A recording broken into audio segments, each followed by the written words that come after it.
take the approach and say, listen, for one, we want to be comfortable in our clothes, but it's really wearing things that you can afford that make you look your best. And that doesn't mean, again, that you can't wear wacky, eccentric things. I just think right place, right time. That's just right. That's just my thing. Right. And, I also don't want to be underdressed a lot of times, where a lot of people come to certain occasions, you're underdressed or your shirt's not ironed, right? Or you got stains on it and you're at a wedding or a doing or whatever. You want to look your best, because when you look your best, I think it shows a lot of respect to the person hosting the party, the restaurant. Like, I have so many friends that are in the restaurant industry, and they know when I go there, they always say, thank you so much for dressing up. Even if it's a casual comfort place, I will never disrespect them and come in there like I'm going to a baseball game. I'm just saying, I walk in with a jersey and a cap, and after a work, I'll come in sweaty. They know I respect them, their location, their customers. And same if you go to a convention or the workplace, you know what I mean? It shows respect when you dress a certain way. Right. And I think that's where we need to get. And the other thing is confidence, because I think what I've come across, and I've experienced it myself, you know, sometimes one of the things, especially when you're a bigger woman, you're not the arms are a big thing. And I would find myself in the middle of 80-degree weather. That's why I laughed. 80-degree weather, wearing a denim jacket, hiding my arms. You are sweating the calories away, almost passing out, going into heat stroke. But to hide your arms, you are going to wear this denim jacket. Now you're forced to find something to go with this denim jacket. Yes. You kind of look out of place. It looks weird, and everybody is looking at you like, the heck? Yeah. So we have to know, also, like I said, confidence is key. Confidence is really, really key. So that's my thing is, it all comes down to confidence for life in general. And we all have strengths regarding certain things. Like, you're very vocal and you have a strength there, but maybe when you go out, it could be as simple as your arms or your calves. I don't know, or your belly or your hair or your eyes. I don't know, your height, right? Right. A lot of us see our flaws. We don't really see a lot of our strengths, and most people aren't even caught up in our flaws. It's not like I looked at you right now and said, I think you look great. I wouldn't be like, oh my God, she didn't wear eye makeup for this thing. Like, it's not even on my radar, right? She didn't, and that's the thing, because you and I talked about this before, where you were like, girl, get on camera. And I'm like, I need like a half hour. This is not working. But, and talking to someone else and realizing that the flaws that we think people are looking at, they're not even paying attention to. Everyone has flaws, so I don't give a shit who you are. I don't care if even the most handsome people, they may look like the most handsome people, but believe me, they may have mental issues. They may have, whatever issues they have as well. And nobody's paying attention to. So it's like, nobody's paying attention to, this little thing over here or over there. Nobody's looking at that. And it's funny because I think more women notice it, because it's like, does somebody notice this? And it's like, and you're looking, you're like, where? Yeah. Where? And then they have to like literally point to, and you're like, I really, like, I wasn't trying to be disrespectful, but I didn't see it. So yeah. You want to know what's crazy? So, you said at one time you're a very heavy Black woman, right? And I know a lot of Black heavy women, and I'm friends with them. And a lot of my closest friends are Black. Some of their wives are heavy, some are not. They hang out with cliques where there's a lot of women that are heavy. Let's call it for what it is. And I've never thought about that with the arms. And I've been around them my whole life, let's just say, right? Yeah. And you just said that to me, and I never looked at it from that perspective. Yeah, and the funny thing was, it wasn't until like, you kind of get uncomfortable and you're sitting there and you're like, I want to take this, but no. And you literally, and that's the funny thing is, you literally, and as I'm doing it and as I'm looking at it, you really do shrink into yourself, because you're like, I want to liberate but no. Yeah. When I was younger, I went to modeling school in Chicago when I was really young at which one? Okay, but what haven't you done? Like, you've been a model, you've like written. When I was younger, I did that. But my point being is, please. there were You've been all over the place. I've been all over the place. I made films. I do all this stuff. But so there was like only because there wasn't a lot of men that modeled back then. So they were like, and truthfully, they had to have, they needed to know that you had some potential. I'd hate to say it because there were only so many male models. And actually at that time they accepted me. I was too short, but I was really fit. And I looked a certain way that they're looking for. Most of the dudes were tall, thin, very handsome, black, white, Hispanic, whatever. And they kind of, you could tell they kind of picked us all 12. But then when it came to the women, I'm not kidding, there was like 100 women because most women wanted to be models in the 80s. You didn't have social media. But my point being is there were a lot of black women there. One looked Sadean, was big, gorgeous, and whatever. And they accepted all different sizes for, you know, regular, mid, plus size. People only thought to go to modeling school, you can only be 6'2" and be a size 0 or 2. That's ridiculous. Because they knew there were, you know, different shows and different for photos and everything. Right. One thing that I've always thought is most of the black women that I was around that were overweight, they had the most confidence. They would wear a lot of clothes that would blow me away. I'd be like, I don't know if I would even try to put, they didn't give a shit. Skirts, too short, a lot. Let's call it what it is. Too tight. And I'm like, well, but you know what? A lot of the women that were in modeling school, let's say, or I know that were models, they're thin, they're all insecure. And you could even see it on the runway. The black women were just like, and even the heavier set Hispanics were like, and I saw it again when my daughter was doing modeling. And then I ended up actually writing a book called The Model Bible, but it was me kind of learning from black women. If you look at a lot of black women, if you ask me, and I think Italian women and Hispanic women, especially the bigger ones, they don't give a shit. You know what I mean? You just gotta get out there and just like, you know, you gotta get it and flaunt it. And, you know, and I think that's one of the things is, you know, for women, there is this, the crazy part is there's this silent competition, which we've talked about briefly. Of course. And, you know, it's kind of like what, when women show up and they're wearing the same thing and it's like, now you're playing, well, who wore it best? Wore it best? And it's like, you know, I've seen women go home because they walked in and somebody was wearing the same thing. And it's like, why? I don't care what you're wearing. Right. But you have to walk in. And that was one of the things my mother always taught me was you walk in like you own the place. Yeah. You walk in and you don't let anybody say, you know, you don't show anybody a smidge of fear. It's like, you know how they tell you when you're facing down a mean dog and you're like, you walk in and you've got to just be like, and people are looking at you and you're like, okay, whatever. Yep, for sure. So that's all confidence. It's programming too. I don't know where the competitive thing with women. I don't know if it's an alpha woman thing. I don't know if it starts in the house. It's just this thing. It's a thing. And I think one of the things that I tell my guy friends, like you always hang out with a lot of women. I've always hung out with a lot of guys. But one of the things I always tell my guy friends is if you're going to date two different women at the same time, you have a twofold thing. You can let them know, or you cannot let them know.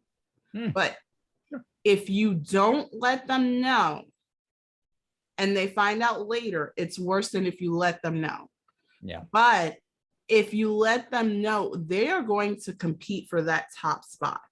Interesting. They are going to compete for that top spot. And it's just one of those things. And it's like, you know, oh no, well, girl, you're number two, you're out the door. Well, that's about honesty though. If, you know, a lot of men want to date other women. They don't know how to pull it off, truthfully. Or when they do it, they manipulate, lie, and do all this stupid shit. But a lot of men have to understand if they know what they're doing, they can be honest and say, listen, I'm not just dating you, I'm dating other people, because a lot of times women have the opportunity or are also maybe dating or have friends with benefits or all these other things that you don't know about. So I walk in a club, hypothetically, or somewhere, the odds of women wanting to be with me are minuscule compared to a beautiful woman walking in a club. So I'm just saying, so men a lot of times think they have the upper hand, and the truth is a lot of times they don't. And they kind of, a lot of guys too claim they want friends with benefits, or I'm open to you dating other people. And then they find out the woman is dating, and then it's a freak out. So there's Oh a my lot of, gosh, that there's a is lot the of bullshit. weirdest thing. That is the Yeah. weirdest thing. I Yeah. think we should talk about this and then let's end this, because that is the weirdest thing to me. What Is is? I with the whole like, oh well, you can date whoever you want. We're not exclusive. We're not this. And then it's like, yeah, you know, and you're just having this conversation, and you're like, hey, you know, I went on this date, and da, da, da, and it's like, you went on a date? Yeah. Why are you dating anybody? Why are you seeing someone? And now they are, as we say, in their feelings, and it's problematic. Yeah. What is that? Well, a lot of men and women, I think, don't want to admit that they're in a relationship, right? Or they're exclusive. But then once they get confronted that, you know, the other person is playing by the same rules, like if we went out on your, say it's the holidays, or say whatever, and we're just dating, I don't bring you to see my parents, or you're not meeting any of my friends, and you kind of get the vibe, hey, we're just kind of hanging out, having whatever we're doing, fooling around, whatever. Hey, I'm not exclusive. But then all of a sudden that woman goes and does something with someone else. You're like, hey, what the hell? And same with the woman, like, who the hell? I thought we're in a relationship. Well, you're kind of not behaving like it's in a relationship, because if you were, we'd both have a different vibe about each other. We'd both be treating each other differently. We would both be talking about the future, maybe moving in together, maybe in the future getting married, maybe having children. But you're not. You're kind of playing games. Like I text you, you do a booty call or whatever, and then I hit you up. I see you in a week, and then we don't know each other's parents again, and we've known each other for 6 months. Like, you kind of know when two people are serious with each other. But too many people, they want their cake and eat it, right? Especially, you know, and it's not just men, it's women, it's both It's sides. women too.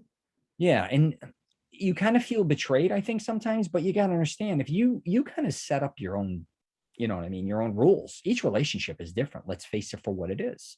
Exactly. And it comes down to honesty. And if you're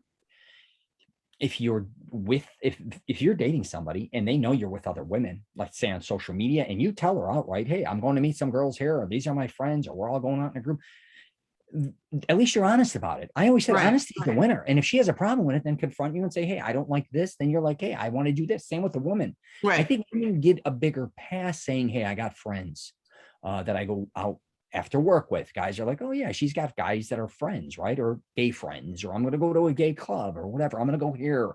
I'm going to travel to go meet a buddy that I went to college with. We've known each other. And guys will be like, no, okay, I get it.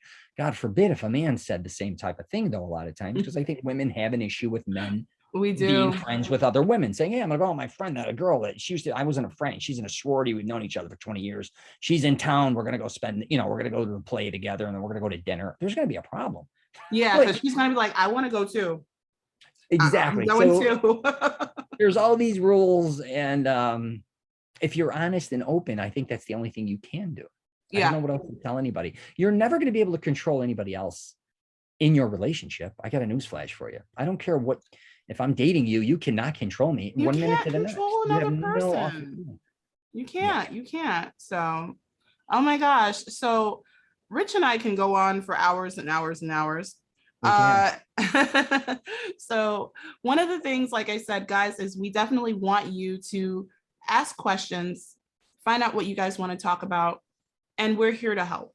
Like I said, again, we want to keep it lighthearted. We want to make sure that we're bringing you the answers. We want to build, we want to help. We want that self-confidence through the roof. And let us know. But this is being 100% authentic. So you like that? I like that too. Yes. Yeah, I think it's good, or it's the best we can do. And here's the deal. A lot of people if you disagree with us, let us know. I love learning from others. Okay, let's put it this way. I love a good debate. I love a good debate. So bring it on. If you're like, hey, Queen Pin, you know what? You suck. You're so wrong. Let me know. Sure. Yeah. And everybody, we all got something to learn from someone else, or I have no idea what you've gone through in relationships, or, so it's all very interesting as far as that goes, and couponing and all that. And that's how we ended up meeting, because I read about you and I said, this is so off the beaten trail. No one would expect me to be on that. Thought you were going to come on and talk about how to get clothes on a budget and help people find consignment shops so that they can look better. Yeah, and you threw the relationship thing, and I'm like, wait a minute, okay, well, I'll work either way here. I'm down with the whole thing. Yeah, with the resale consignment, you better believe it, man. I've spent, I'm gonna tell you, man, you always, if you're making money, I've been through this, you always think you're gonna have money. It may not be that way. I'm telling a lot of people. It may not be that way. And you're gonna have ups and downs throughout your life, especially if you're gonna start taking on marriage, family, kids, homes. The money you have now may not be worth what it is in the future. You may make bad investments. Somebody may rip you off. There's so many. You may even end up with some addictions you don't even know about. It could be drinking, gambling, alcohol. You may help somebody out. You lose money. There's all these different types of things. So no one goes unscathed when it comes to money. So try to save it and maybe invest it in something else instead of wasting it. Exactly. My share of money. Believe me. Exactly. So Rich, you also have your own podcast. So I do. Let folks know what it is. Mine's the Rich Celenza Show, and it's WTF Are You Talking About? Which is kind of, you get the point there. But for the most part, it's just known as the Rich Celenza Show. I think I have over 900 episodes. I'm actually doing a podcast this evening with a weight loss guru who helps a lot of people lose 100 to like 400 pounds. It's unbelievable. On LinkedIn, I can connect you with him. Oh, I love that. I love that. Yeah, I'll send you his info. He's a great guy. I've never seen more posts from somebody than him. And he's his whole thing, I'll just tell you very quickly, he was not very healthy, and then he had twins later in life, and then he went to the doctor, and the doctor said, well, do you plan on being around for your kid's wedding?